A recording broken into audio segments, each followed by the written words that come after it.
Good afternoon, everyone. My name is Taquan Lee, and on behalf of Setting the Record Straight, I'm coming back with another video to talk to you guys.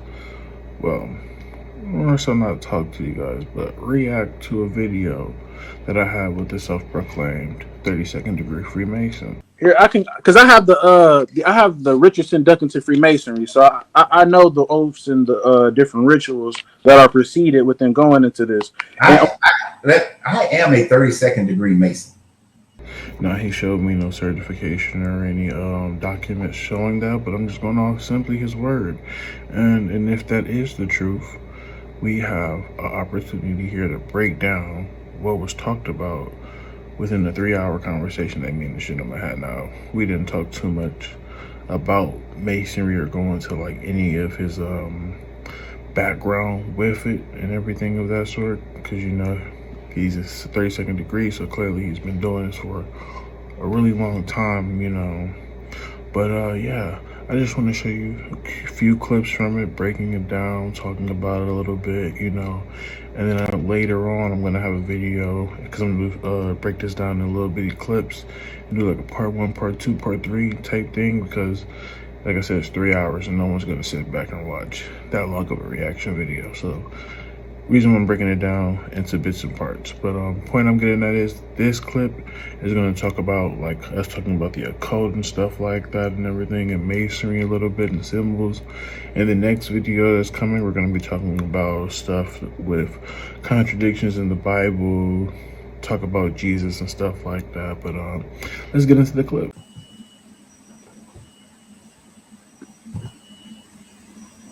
Can you hear me? yeah, I can hear you. Can you hear me? Yeah, I got you. First, I want to start off with good morning, because I'm not no disrespectful Christian or nothing like that. You know, I just want to say good morning and how Grand everyone. Rising, man. Oh no, I don't aim to be disrespectful towards anybody. We can have an intelligent conversation, and we can have an intelligent conversation. If we No, can't, then we can't. no. I'm going to show you the most up respect, because most Christians, when they do stuff like this, they tend to get disrespectful, or they try to Mhm. raise their tone of their voice. I'm not neither of that. I'd rather show somebody respect that they deserve, and that person shows me the same respect. But with saying that, are you familiar with that symbol that's on your chest? That Yeah, I'm very familiar with it. okay? I know If you the I know the entire history of it. Oh, so like the occult side of it then too, not just the exoteric meaning, that's Yeah. given to the multitude. Now, as you have heard from him, you talked about the symbol not being universally known within Freemasonry. Now, something I'm going to show you, and this is out of Morals and Dogma, by the way, and this is on page 109, and it says, secrecy is indispensable in a Mason of whatever degree. It is the first and almost the only lesson taught to the entered apprentice. The obligations which we have each assumed toward every Mason that lives in requiring of us the performance of the most serious and wondrous, if I'm saying it correctly, duties toward those personally unknown to us until they demand our aid. Duties that must be performed even at the risk of life, or our solemn oaths be broken and violated, and we be branded as false Masons and faithless men. Teach us how we profoundly follow blah, blah, blah, blah, the keeping of their oaths and stuff like that. But the point is, I'm getting at, he said that it's not a universal symbol. I'm showing you on their Masonic regalia and on their aprons, they have the symbol. They have it on their lodges, they have it on their walls. We see people wearing occult signs with it, but most people may still be saying, I still agree with him. This cannot be universal. But also, I want to say this: not every Freemason, this is a disclaimer, not every Freemason knows this. Because listen here, in the book, and I've talked about this in many other videos, but I'll show it to you again before this video is over, that Masons are deceived in the lower degrees. Until you move up, you only know then what you really have been in for quite some time. But just the point I'm getting at is, he is a man of secrecy because of his obligation to this organization. So therefore, can we really trust everything he's saying about this? Now, this is just something that I wanted to show you guys. Here we go. And it says, Masonic author Carl Claudy writes, this is one of the oldest and most widespread symbols denoting God. We find it in Egypt and India. The open eye of Egypt represented Osiris. In India, Siva is represented by an eye. Carl Claudy, Introduction to Freemasonry, Enter the Apprentice, Fellow Craft and Master Mason, complete in one volume, page 148. The next quote is from the Encyclopedia of Freemasonry, page 52 and 53. It says, the all-seeing eye is an important symbol of the supreme being borrowed by the Freemasons from the nations of antiquity. On the same principle, the Egyptians represented Osiris, their chief deity, by the symbol of an open eye, and placed the hieroglyphic of him in all their temples. Now, as we can see, and I've already stated, I didn't say that they created the symbol, but this is something that they use, and use it for many reasons. Now, in their writings, they talk about how, it represents God, and they take certain Bible scriptures to make it seem that way, but that's not the truth. It really represents Osiris, it represents Lucifer, and he's the eye that's watching over them because he is the grand architect at the end of the day. But yeah, I just wanted to show you guys that. And then also this is another one. It says, to the ancient Egyptians, the right eye symbolized the sun and the left eye the moon. So this is sun moon worship, people. Then also it talks about in Bailey's work, Alice A. Bailey, then goes on to mention that the eye of God is Shiva, or Siva the destroyer. By the way, Shiva and Siva are also synonyms for Satan, so we gotta realize that as well. But then it also says right here too as well, remember, Shiva is the Indian god who is equivalent to Osiris, i.e. Shiva is also a synonym for Satan, as I just stated to you guys. But then also have this right here, an Encyclopedia of Freemasonry by Albert G. Mackey. And he talks about the all-seeing eye, and it says, an important symbol of the supreme being. It's the same quote I just read to you, borrowed by the Freemasons from the nations of antiquity. Both the Hebrews and the Egyptians appear to have derived its use from that natural inclination of figurative minds to select an organ as the symbol of the function which it is intended particularly to discharge. Thus, the foot was often adopted as the symbol of swiftness, the arm of strength, and the hand of fidelity. On the same principle, the open eye was selected as the symbol of watchfulness, and the eye of God as the symbol of the divine watchfulness and care of the universe. The use of the symbol in this sense is repeatedly to be found in the Hebrew writers. Thus, the psalmist says, Psalm 15, the eye of the Lord are upon the righteous, and his ears are open unto their cry, which explains a subsequent passage. So as I told you just before, that these people use certain scriptures to try to get their point across, and try to make it seem like it's, a Christian belief, or like the eye or the God of, Freemasonry is, the one from the Bible or something like that. When you say a cult, what do you mean by a cult? Well, the definition for a cult is secret knowledge, and anything secret is hidden from the public's eye. So Okay. therefore, certain people who are involved in secret societies tend to wrap certain meanings within certain symbols. Because if you're familiar with the Tower of Babel, like how what the scripture says, those people there were trying to deflect or just trying to get away from what God was originally telling them to do. So therefore, when they instituted the Tower of Babel, they were. No, there was a certain point I was trying to get across when I was talking about the Tower of Babel and everything like that I couldn't really get across at that certain point in time. But I'm going to explain what I was really trying to get at when I was trying to make that statement. But it says, from author Edward Waite, states, as regards Masonry, Babel, the Tower of Babel, of course represented a Masonic enterprise, is what I was really trying to tell him. And this is a Masonic author, by the way. And it says, and early expositors reaped full benefit from the fact. They remembered that the people who were of one language and one speech, because remember, before the Tower of Babel, Everyone in the world spoke one language. There was not a Chinese, a Russian, Italian, French, Spanish, English. It was none of that. There was one language, one speech, one sound. But when people started to go against what God originally told them, God had to fix that. And he did by confusing the languages. Somebody at that point was speaking Chinese. The other guy was speaking Asian. The other guy was speaking, or she was speaking this language. The other one was speaking that language. And no one couldn't understand each other. So they could not finish. They could not continue doing what they were doing. But let's continue though on what it says though. And it says, journeyed from the east to the west like those who have tried and proved as master masons. When they reached an abiding place in the land of Shinar, it is affirmed that they dwelt therein as Noahites, if I'm saying that correctly, being the first characteristic name of Masons. It was here that they built their high tower of confusion. Out of evil comes good, however, and the confusion of tongues gave rise to the ancient practice of Masons conversing without the use of speech.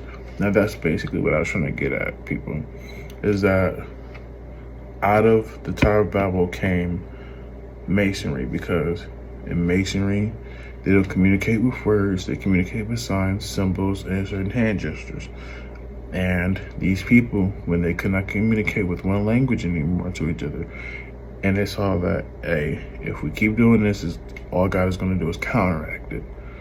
So let's use something that God cannot counteract, which is sign. And I'm not trying to say that they outsmarted God. I'm not trying to say that they outmatched him, outdoed him in any way. No way, shape, or form am I saying that.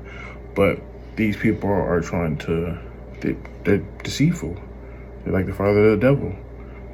So they have to be crafty. So with that, they use signs and symbols, which cannot be, confused as far as with like words and stuff like that, But yeah, so that's what the Tower of Babel is in the occult side, by the way, people.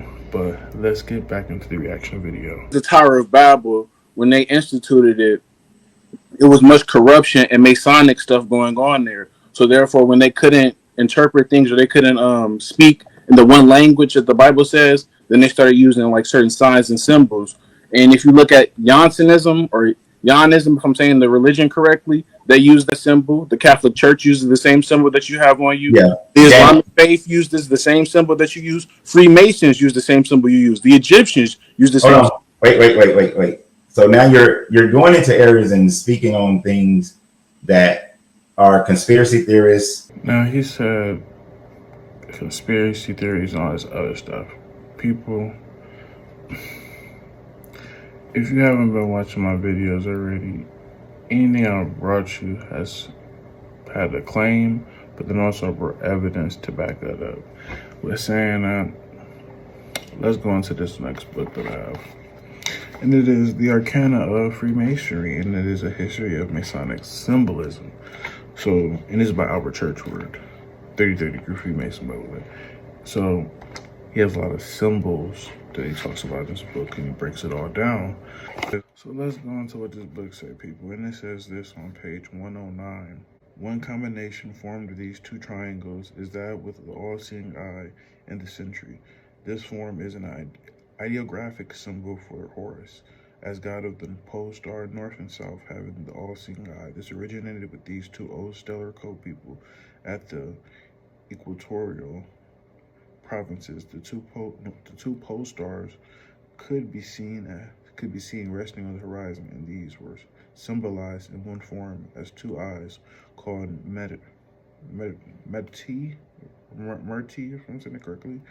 In Egyptian, these two eyes were therefore ideographs for the two pole stars, but when the South Pole star had disappeared below the horizon and the North Pole star had risen in the heavens, there was only one eye.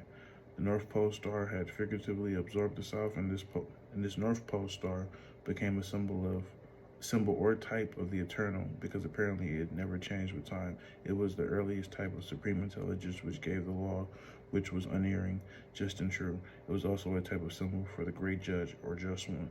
Interpretation, therefore, of this symbol, sign, or ideograph is Horus, or TGAOTU, the eternal Lord of the North and South, the great judge, unerring, just and true, Lord of the all-seeing God. This was also associated with Horus, or the stellar cult only.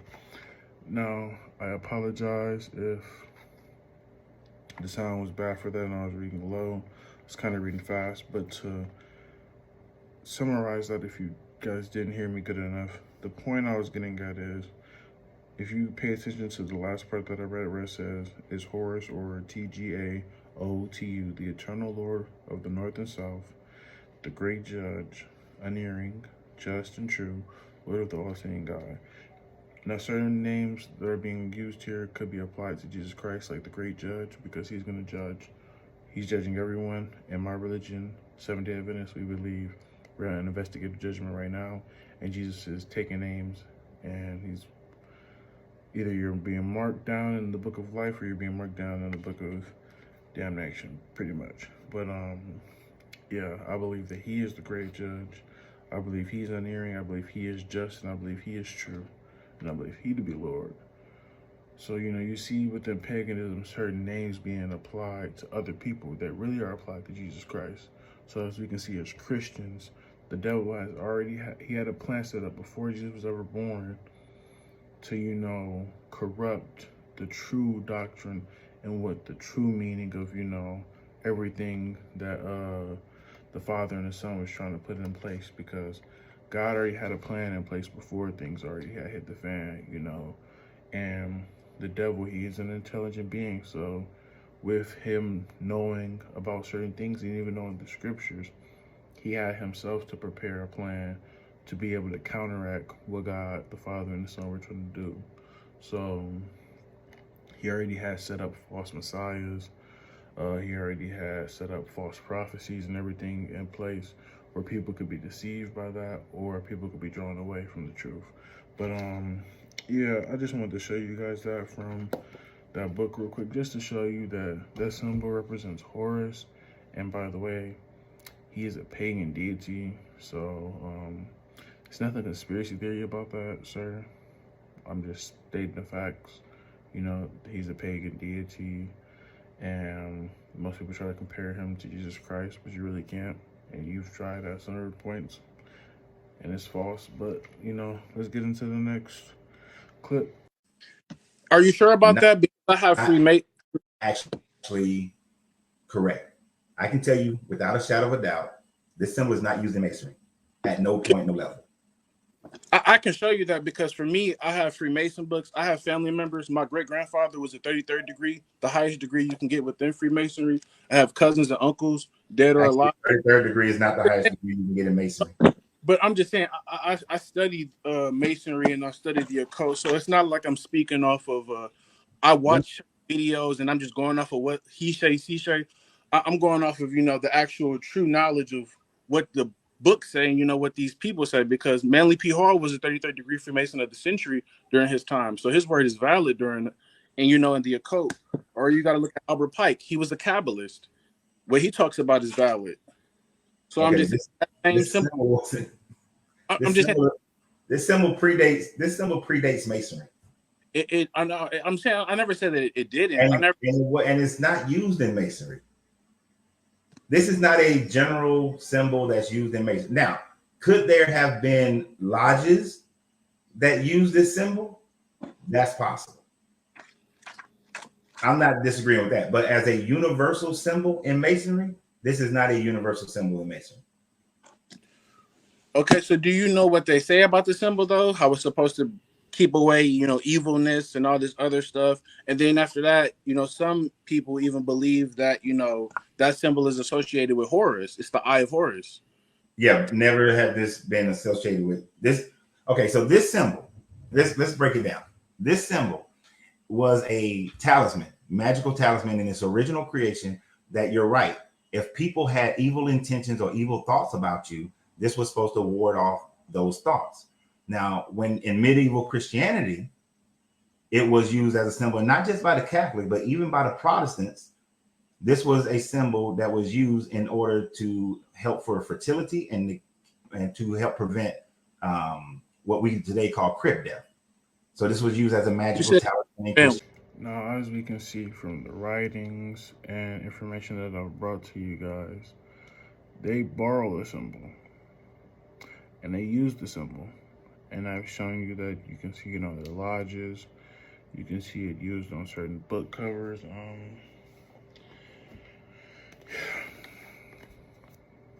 See it on certain book covers. Might be called, by the way, Sun, Moon, Eye. So, like I said, you guys didn't create the sign because the Egyptians predate masonry, but you guys do borrow the symbol, and your writings do state that.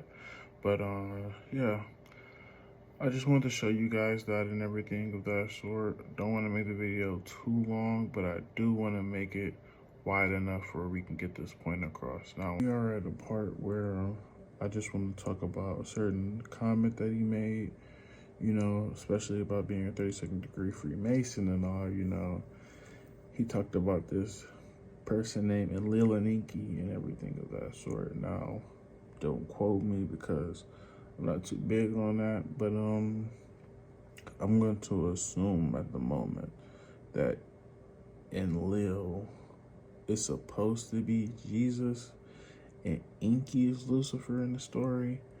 Now, there's a correlation, don't get me wrong.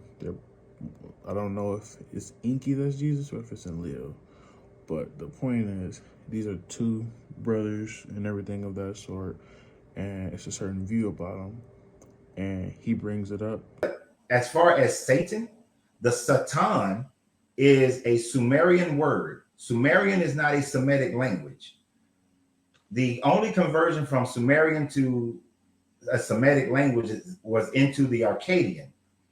The Satan in Sumerian means administrator. It does not mean an evil one, a devil, or nothing like that.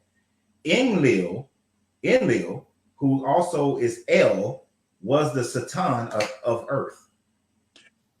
I'm happy you said that. Inky, but hold on, because Inky, who is the serpent in the garden, who is correlated to the serpent in the garden, is Thoth or Hermes. So there are two separate beings. At no time have the serpent or Thoth been correlated with the Satan, because that's Enlil, who is also El and Yahweh. And you see, that's my thing though, with Freemasonry and all this occultism. Like how you said Enlil is Yahweh, correct? And El.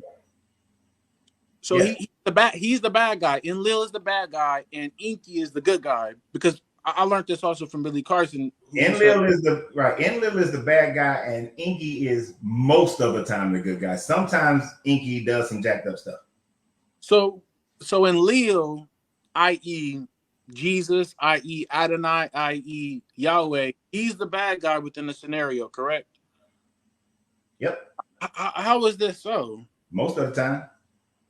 How can Adonai, how can Yahweh be bad when clearly he's the one who wanted to kill off all the humans in their story? But then also it's this man named Billy Carson, and he talks about the same issue as well.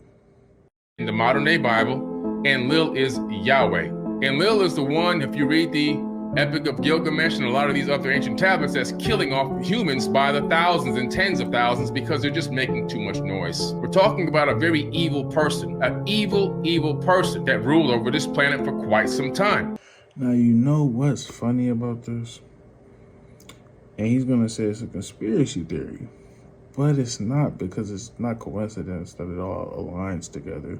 But you guys say that, and the Gnostics, they say the God of the Bible, Adonai, is the evil one. But and then I've also shown you guys from many different Masonic books how, Lucifer is the good guy and everything of that sort. But I just want to show you a few things about, his belief.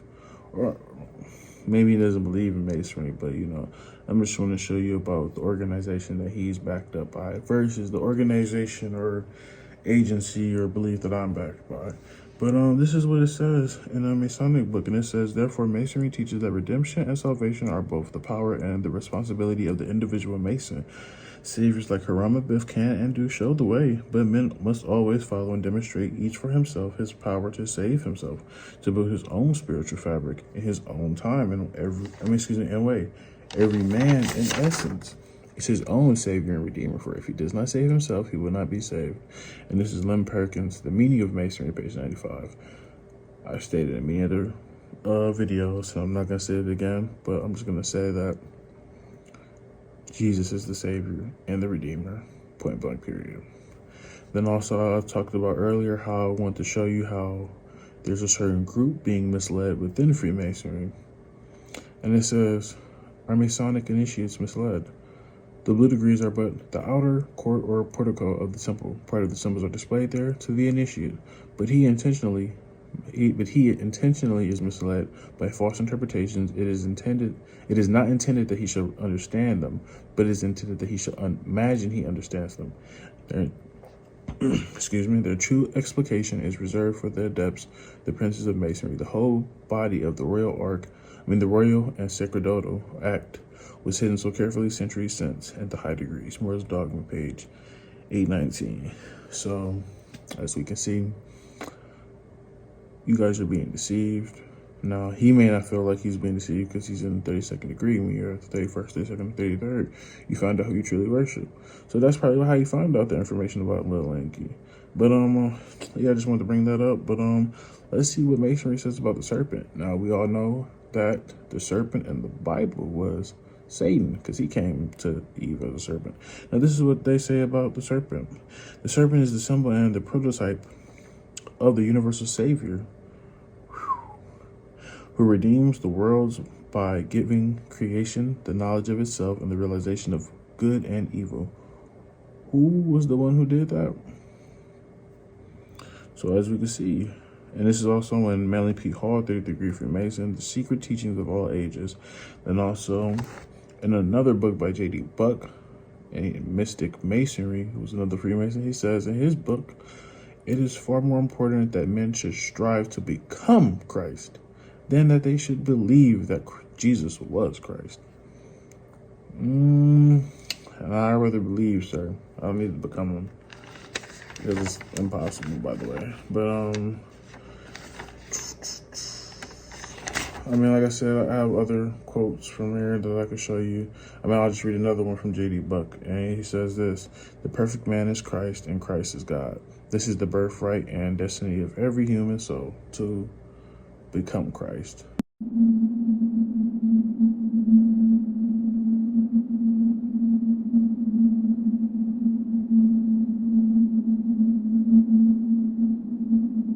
Who brought man the gift of fire?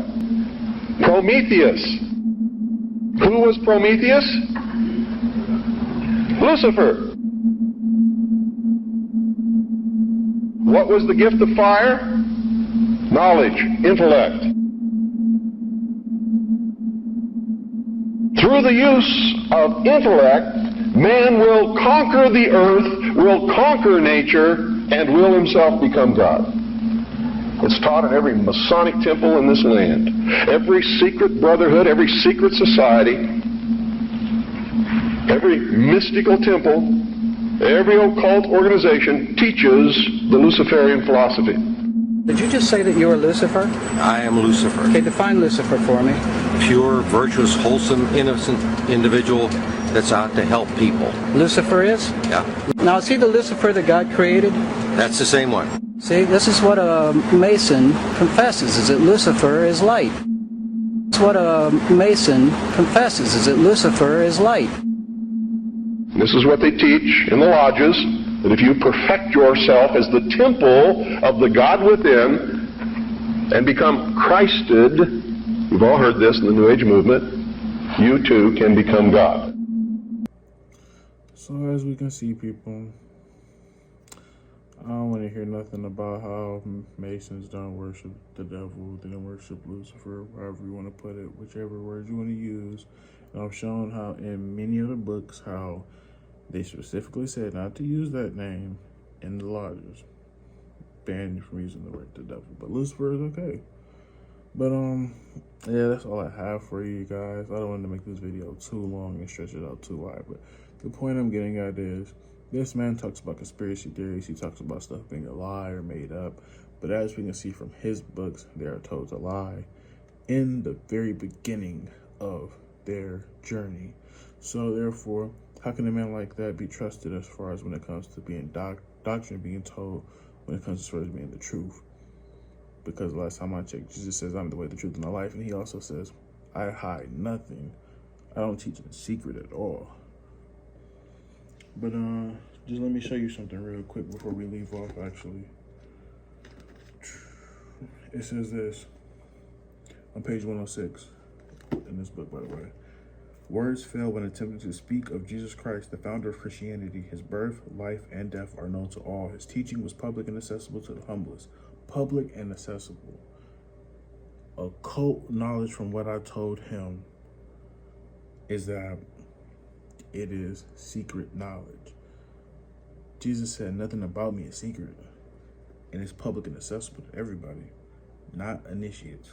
But then let's continue. Long years of learning awful initiation ceremonies, striking terror in the adept soul, were not required from the followers of Christ. Himself, the bearer of that light, which he taught was not to be found in man's earthly nature. So it's not the God within you, but it's the God out of you working. But let's continue though. He taught was not to be found in man's earthly nature, but was to be sought from without. He invoked God with humble prayer and faith, and performed all miracles. Therein is Christ's teaching diametrically opposed to that of the high adepts, whose secret doctrine was that man had divinity in himself and could bring it out by exercise of will, by concentration and thought and scientific psychic development. Fear, the predominant feature attendant upon the gaining of knowledge in all other religious systems, was foreign to the adherents of Christ, who were repeatedly told, fear not, be not afraid. No bonds, no fetters were imposed by him in the shape of ritualism. Love of God and love of neighbor were the only precepts. Faith and charity the only means through which the divine spirit gave man transcendental power over moral evil and physical ills. No purer and simpler doctrine, no greater knowledge of the communion possible between man and God had ever been given. What I'm just trying to get at is his belief as far as when it comes to Freemasonry and what he does, and then also on certain comments that he made about the occult and the eye. As you can see from what I've shown you, the eye is involved with Freemasonry. Now, I'm not going to say that, every individual Mason identifies with it, but it's on their regalia, it is on their aprons, it is within their lodges, and it's on their walls, it's in their books, it's many other different writings about their symbol being used and the meaning for it. And it also says, from what I've read to you guys, that Masons borrow it. So Masons do use the symbol. Now, I'm not going to say it's universal or universally known amongst Masons, because most Masons don't even know what I'm telling you. But what I'm getting at is, it is definitely used, sir, within Masonry and the occult. So giving all you guys this information, I'm going to cut this video short right here. I love you guys. Have a blessed day. Give me your word. Jesus is coming. And don't go off of what somebody else is telling you. Go to what the source says. And from the sources that I'm bringing you guys, clearly this man is not telling you everything that he could be. But be safe. Get in your word. Jesus is coming.